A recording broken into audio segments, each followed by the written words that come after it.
Thank you so much for coming to this press conference, almost 24 hours after the CEO of Pfizer, Mr. Albert Bourla, was supposed to be present in the European Parliament in the special committee to investigate what happened during COVID. And unfortunately, he was absent. He sent a representative who was unable, incapable, or unwilling to answer many of the questions asked by my colleagues. So we are here today. It's October the 11th. I'm here with more colleagues from different political groups from different countries who will be addressing some of the issues that were supposed to be discussed yesterday. So I would like to give the floor to my colleague from Italy, Francesca Donato. Thank you very much, Christian. Well, the conduct of Pfizer-BioNTech, the biggest pharmaceutical company involved in the COVID-19 vaccines production, is deplorable and unacceptable in a democratic framework as the European Union one. Yesterday, in the official European Parliament Special Committee for COVID Pandemic Management, the Pfizer CEO, Albert Bourla, refused to appear to answer our legitimate questions about his private text messages with the President of EU Commission, Ursula von der Leyen, that have already been considered to be irregular, according to the Transparency EU regulation, by the EU Ombudsman and the EU Court of Auditors. He has sent Mrs. Small in his place, who has not answered the most important questions that our special committee has addressed to her regarding the company's price policy, the release of clinical trials reports, adverse effects, and other issues concerning the safety and efficacy of Pfizer-BioNTech vaccines. The continuous non-fulfillment of the duties of transparency by Pfizer's executives clearly violates the EU citizens' rights to know in detail how and for which purpose the taxpayers' money is spent. We're discussing about billions of public money that has been managed by the EU Commission by secret agreements directly conducted with the company's CEO, away from democratic control of people by their elected representatives in the EU Parliament.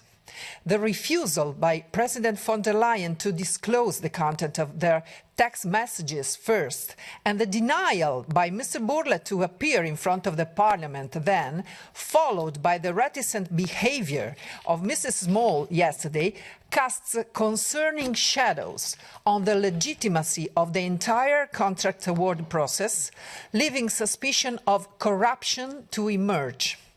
Besides all of this, in all the discussions held yesterday and in previous auditions in COVID committee, all representatives of big pharmaceutical companies have shown a position that emphasizes the permanent threat for people's health given by the COVID pandemic, disregarding public and clear evidence about the mild symptoms given by the latest versions of SARS-CoV-2 virus currently circulating, thanks to which the emergency phase is officially over in all countries.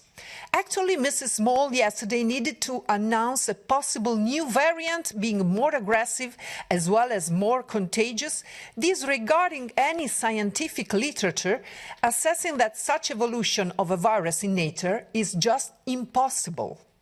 The misuse of communication, falsely cloaked in scientific truth, is just disgusting and misleading.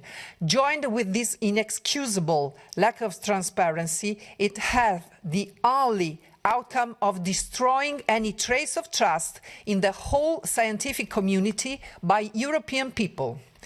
I think that companies who behave this way should be banned by the lobbies allowed to enter the Parliament and the Commission, and that further investigation is needed by competent authorities to let the truth come to light and to secure the full right of the EU citizens to transparency and public interest-oriented EU policies. Thank you very much. Thank you so much. What has Pfizer got to hide? This is a question that we are all asking after we found out that the CEO of Pfizer, Albert Bourla, pulled out. The interesting thing is, a few weeks ago, the CEO of Moderna we were criticizing these pharma companies, for being or for lacking transparency. But at least the CEO of Moderna had the courage, I would say, to come and answer questions. Yeah, he did not answer all the questions that we asked, but at least he was present here and was faced with all these questions that all of my colleagues asked. So obviously, when we found out that the CEO of Pfizer decided not to come and answer questions, this is not an inquiry committee. So he was not bound by law to come, and, he was not on record, he was not facing any criminal punishments in case he's lying in front of this committee. But even in that case, he refused to come and answer some concrete and specific questions. Questions that I think all of us and all of you have. And the first question is, what exactly in these contracts? What are they hiding exactly? I mean, in the previous press conferences, I showed you some of the pages, from these contracts. This is how they were disclosed to us, and to the public, and to the press. Obviously, after some of us and some of the brave journalists asked, what are the contracts signed between the European Commission and these pharmaceutical companies? So this is how they disclose the contracts. Over 100 pages. Every contract with Pfizer, with Moderna, tens of pages of those contracts were blacked out. So yesterday when we asked, I was the one asking, and some of my colleagues asked, when are they going to fully release these contracts? The representative of Pfizer, who was sent to replace the CEO of Pfizer, said that they can't fully disclose these contracts because they have some commercial secrets over there, and they have to protect their interests. Now I'm asking you, what about the interests of our people? What about the interests of the Europeans whose money was spent, or wasted, I would say now, to buy these medical products that are not providing what they were marketed for? Because what we found out yesterday, when one of my colleagues asked if they tested, in this case Pfizer, if Pfizer tested, if their medical product is stopping the spread of the virus, we were shocked to find out yesterday that they haven't tested their vaccine to see if it's stopping the spread of the virus. So we are now more than a year after the green certificate, the digital green certificate was imposed in the European Union. People were forced to be vaccinated with the medical product in order to exercise their basic fundamental rights, and they were told, and we were told, we were voted against the green certificate, but many of our colleagues voted in favor of it because they believe what these companies have said, that if you get vaccinated, you will not be infected, and you will not spread the virus. They even ran a campaign and said, get vaccinated in order to keep your grandmother and your parents healthy. And we find out now, after more than a year, that when they requested the special marketing authorization, they haven't tested the vaccine to see if it's stopping the spread of the virus. So I'm asking again, and we are asking again, what are they going to hide? What do they hide exactly? Why aren't they transparent with their medical product? We heard yesterday, I was shocked. Because Pfizer used this opportunity just to do a PR campaign and even lecture us, why are we asking this and not asking that? Who are they to question us? What kind of questions do we ask? We are elected by the people for the people, not they. And they are supposed to answer all these questions, which they have not. There's another issue right now raised all across Europe. The excess mortality rate. In the month of July 2020, according to Eurostat, in the month of July, the excess mortality rate all across European Union went up 16% more than the average of 2016 and 2019. Now, if you look on the map here, this is released by the Eurostat. It's not from us. If you look on this map, you will see that the countries with the highest vaccination rate have right now the highest mortality rate. So obviously we asked, is there a connection between being vaccinated and having a higher mortality rate? Everybody's avoiding answering this, I would say, logical question. There's another issue. A year ago, I requested EMA to submit some details and data to me because I wanted to have an informed decision, I would say, when I voted in favor or against the green certificate.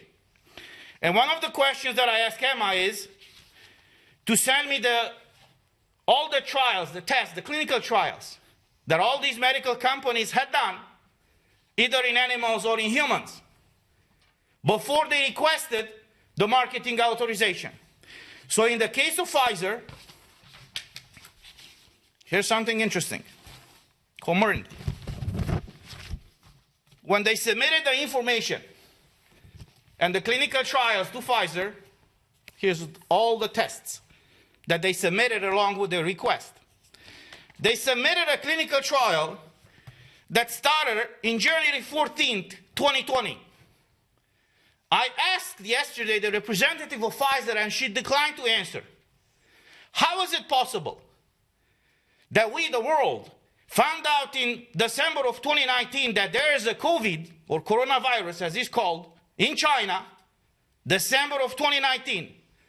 On January the 11th, the Chinese government released the DNA data, or a segment of it, to the public, and 3 days later, Pfizer already started the tests for this vaccine. How is that possible?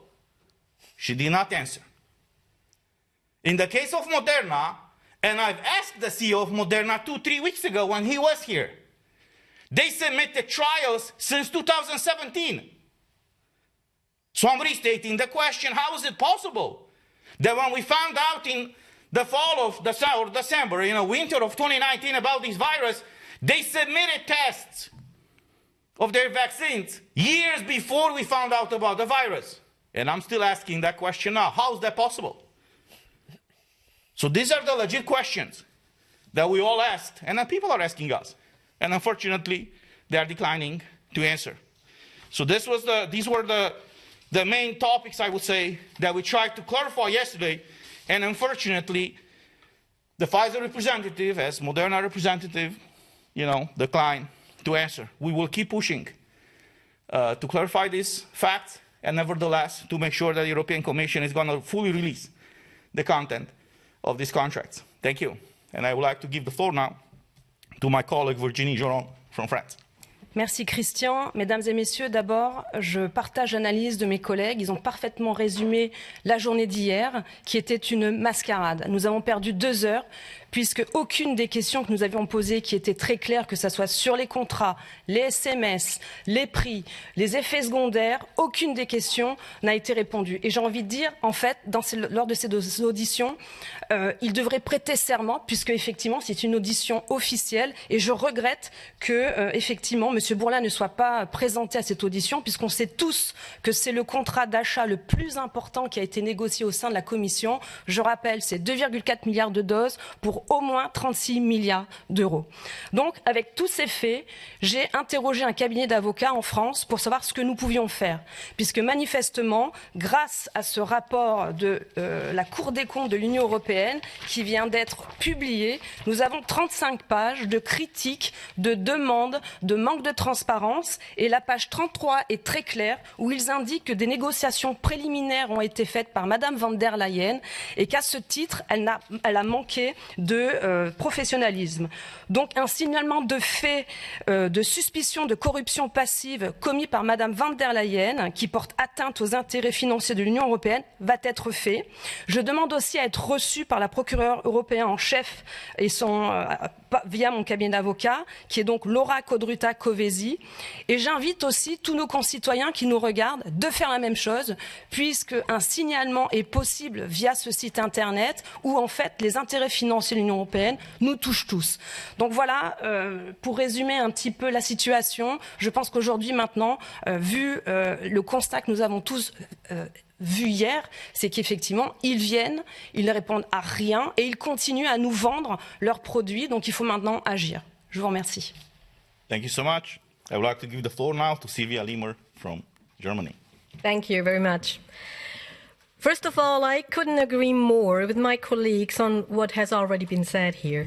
It is a scandal that Mr. Burla is shirking his duty to speak and answer questions after having made the deal of his life for Pfizer with unsuspicious citizens. Citizens who believed the often groundless promises of the so-called 95% effectiveness and the absolute safety of the vaccine.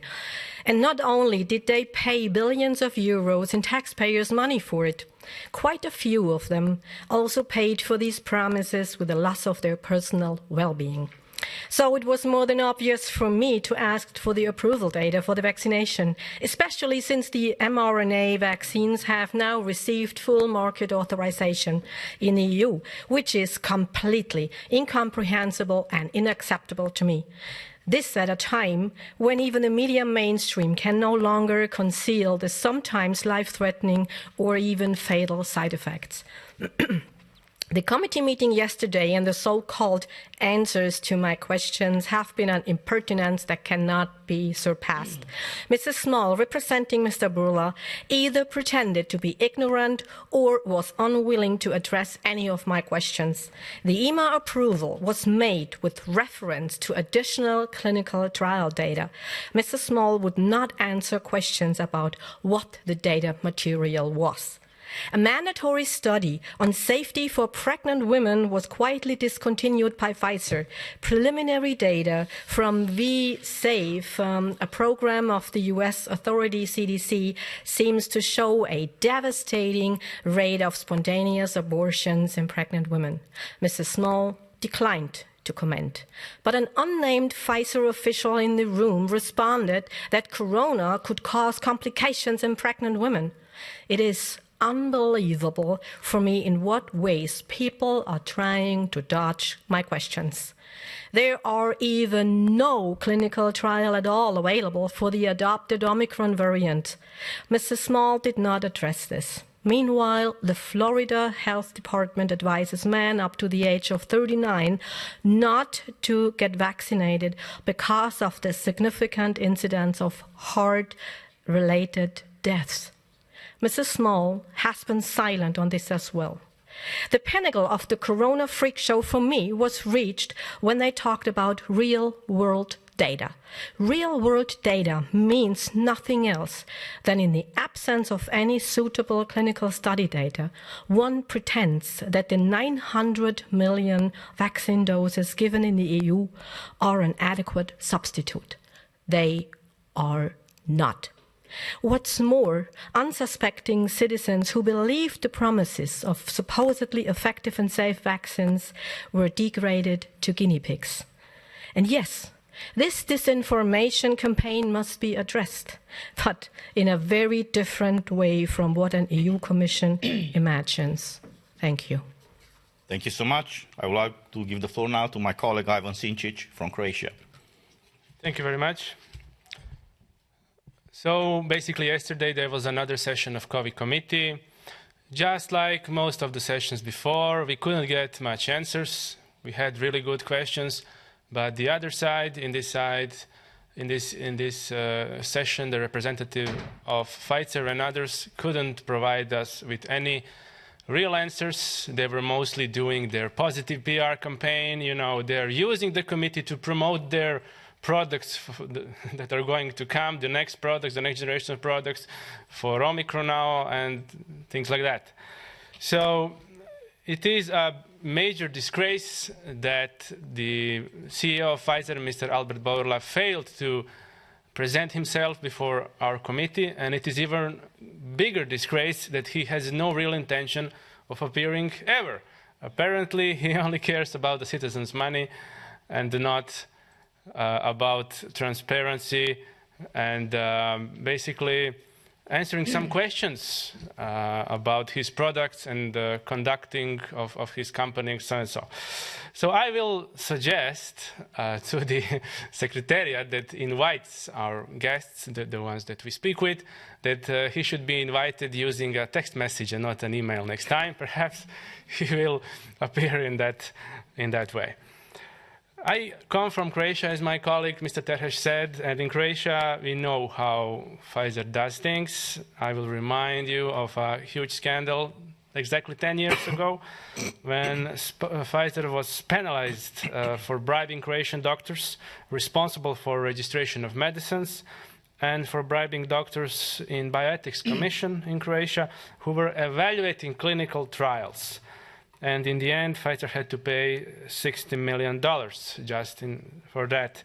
And of course, if we look at the company history, we will see a lot of lawsuits and a lot of fines being paid. For example, a few years before this case in Croatia, which was not limited just to Croatia, it was also in Bulgaria and some other countries. A few years before that, Pfizer had to pay $2.3 billion for false advertising. So when you have a company like that, using text messages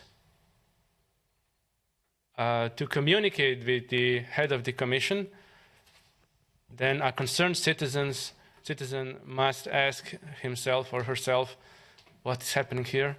Is this a conflict of interest? Of course it is. And the conflict of interest is the first step towards corruption. So basically, we were discussing this text messages scandal some time ago, and we called upon President of the Commission, Ursula von der Leyen, to resign. And I will repeat my demand for her to resign, because this cannot be accepted in a democratic society. I'm also pleased that yesterday on our committee session, some attention was given on the very good assessment of 500 independent Canadian medical doctors and scientists who were proving how Pfizer manipulated their initial study from December 2020, which they used to get an approval. So they requested me to send it to them. I will gladly send it to them, and I hope they will not be dodging the answers anymore. After all of this is over, I am not sure Pfizer will be the biggest company, pharmaceutical company, but it will certainly remain a champion in escaping from answers to the public. Thank you. Thank you so much. And last but not least, my colleague, Christine Anderson from Germany. Yes, hello. Good morning from me too. So, yesterday's session of COVID committee showed yet again that EU Parliament is nothing but a gigantic show of democracy illusion to fool the peoples of Europe into thinking their interests were represented in Parliament. It is not, though. Not only do the invited panelists, such as representatives of pharmaceutical companies or ministers of health from the member states, not answer any of our questions. No, they continue to spread disinformation about the safety and efficacy of mRNA injections. They continue to lie about and downplay, outright deny the harmful effects of these injections. They continue to keep to deny the people access to the contracts, and they continue to let Ursula von der Leyen get away with not disclosing the texts exchanged between her and Pfizer CEO, Mr. Bourla. In short, they continue to demonstrate their utter contempt for the peoples of EU. The chair of COVID committee, Ms. Kathleen van Bremt, Social Democrat in Belgium, does not run this committee to serve the people. She runs this committee to protect the interests of pharmaceutical companies, EU Commission, and governments of EU at the expense of the people.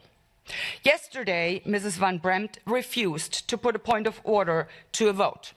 This is a gross violation of the rules of procedure and demonstrates her disregard for democracy and the rights of the people. You might want to drop her a couple of lines to let her know that you will not tolerate your rights being violated by her or anyone else for that matter.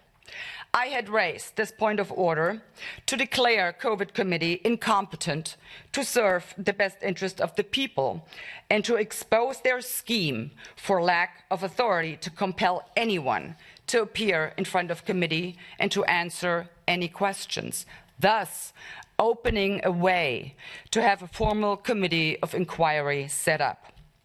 A formal committee of inquiry would give the people the means to get to the bottom of things and would put an end to their plot of stripping the people of freedom, democracy, and the rule of law. All of us here today, and many more, there is more MEPs by now, we will continue to fight for a committee of inquiry. But we need you to join us in this fight. We need your help to do it. So here's what you can do. Write to your MEPs, call their offices, and keep doing it. I mean, do it over and over and over again, literally clocking their phone lines. Get on their nerves. Demand a committee of inquiry. And keep doing it for as long as it takes. Do not stop until your demands are met. It is your right. Let them know that in a democracy, it is in fact you, the people, that are running the show. And if they fail to respect that, then let them know you will replace them. So please take charge, get involved.